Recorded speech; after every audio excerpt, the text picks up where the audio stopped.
Tốt tới tát ya cho một khờ khăn đó theo tôi.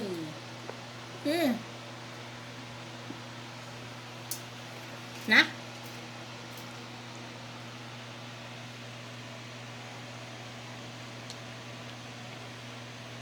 这个啥对嘛？你要多里那呀，好天好笑。呢？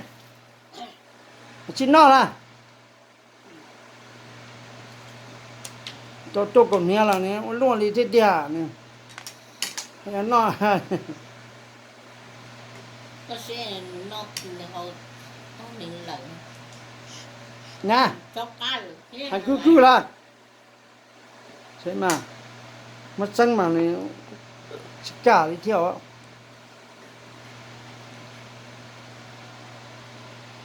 thế mà nhiều bên nhau vuốt con đấy đi này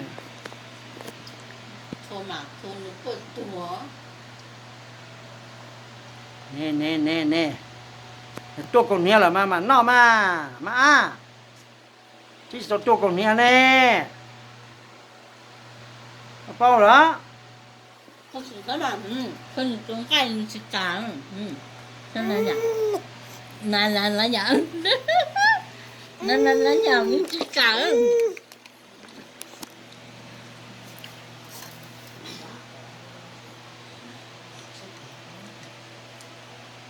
nè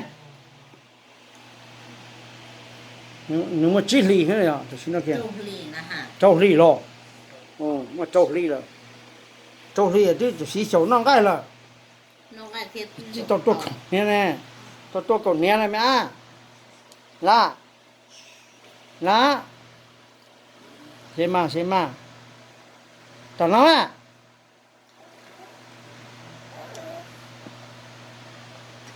nè nó là tao sai đó nè nó là tao sai tao mà ăn rồi lúc lâu nè lúc đó là mà một cái tàu này lúc nào là một chỗ tàu no này hả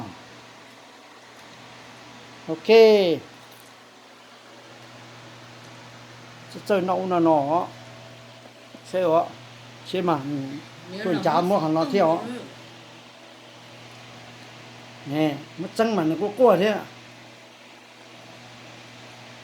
ok sai nó rồi